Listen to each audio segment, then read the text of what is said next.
that there's a serious governance issue, and I want to put it very clearly what Professor Menya was putting. Our founding father, and the founding fathers for that matter, did not leave Kenya to be governed by guesswork. Do you know we have 3 governance manuals? And just like when you drive your car, there's a manual for driving a car, there's a manual for your phone. All those things you're talking about, how we should set up the police, what they should do, what military should do, how you prepare a budget, how you pass a finance bill. It is in 3 manuals. 1, the Constitution of Kenya 2010. 2, laws of Kenya, which is made in Parliament. And 3, policies made in different ministries. So, do you know why we usually go to court? I have 48 petitions against the president. I'm going to file the 49th one soon. And it's going to be a shocker. I've done studies for this for like last 4 months. I'm going to shock you. Yes, I'm going to shock. I won't mention because if I say it, they might find their ways. But I can tell you why we go to court is that anytime you find a violation, and it's very clear, the Constitution says how you should do it. For example, do you know how a budget should be done according to the Kenyan Constitution? We, the people, the sovereign people, should go to the ground and say, in Taita Taveta, we have 6 projects we need to do. Then they choose those 6 projects and send them to the county assembly and to the National Assembly through their MP. If you don't leave your constituency with a list of wishes in the budget from your constituency, how are you representing them? If you leave your office here in Bunge Towers, then you cross over to Parliament, then you represent yourself in the office. Every MP should get, what do you want from this constituency? Correct. From this ward, what do you want? That's the Constitution says. After you gather those priorities, you give them to the county assembly and National Assembly. They debate them and prioritize them, and then now they take them to Treasury to allocate funding on them. After that, Parliament comes and approves, then you execute Parliament oversight. That should be done. But here, someone sits in Treasury, World Bank comes to Treasury, IMF comes to Treasury, draft for them, and then they give Badi to read the budget for 3 hours, which he does not understand. Because what he was reading, he does not understand. He tells people, oh, I want to lower interest rate so that money can come to your pocket. Mbadi doesn't know that 19 million Kenyans are on CRB, isn't it? That is 66% of adult population. Even if CRB is negative, they cannot get money when they are CRB. Even if you lower interest rate to negative. So what are you telling people? Which world do you belong to? We are Fuliza. You understand? 5 billion per day passes on Fuliza.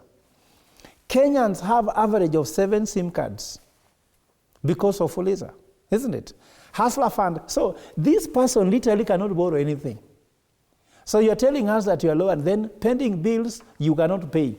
You're telling Kenyans that you owe pending bills something about 1.1 trillion to Kenyans. Then you tell them, business people, let me lend you 60 billion.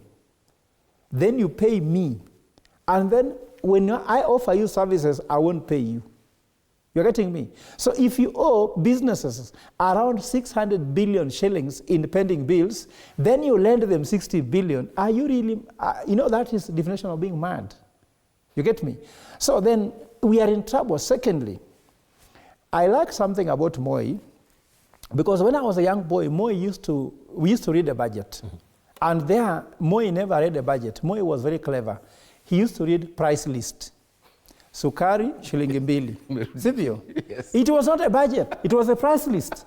Sugar, this money. This one, that money. Then Kibaki came, and Kibaki started reading a budget, but not a real the way the budget should be read. Kibaki used to read the expenditure projection and revenue projection. That's what Kibaki used to read. There's a difference between projection and what Ruto is reading. Correct. A projection shows that if we collect 3.8 trillion, we shall spend 300 billion on education. That's a projection. Yeah. Ruto took us to what we call allocation. From projection to allocation. Do you know the difference between allocation and projection? Allocation ni kutenga. Hata kama hujajua uta collect how much, nimetenga 300 billion to you in agriculture. Yeah. So whether he collects that money or not, he has allocated.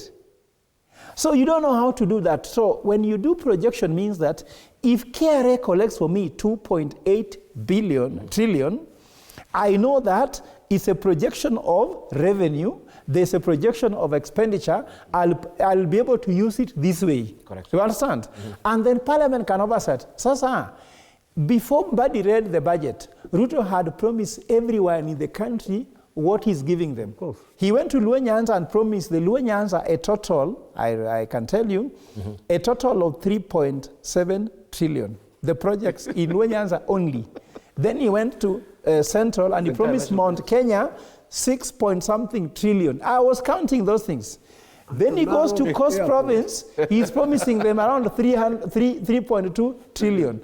So Ruto's budget was around 67 trillion promised to Kenyans. Then Mbadi reads a budget of 4.29 trillion. What a joke. If the president reading a budget, why should CS now read for us? The president had read everything. He had promised roads everywhere. And he knows them by name.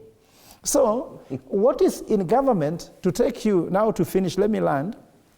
When you're with Kibaki, we came up with a process to do government. EMDA, the president should issue executive order, then shut up. You understand? Then the minister does ministerial policy called M. Then the departments, PSS, do you know any PS? Can you count 10 PS in Kenya? You don't know them because they are not working. Ruto is working for them. He's the one promising what they should be promising, right?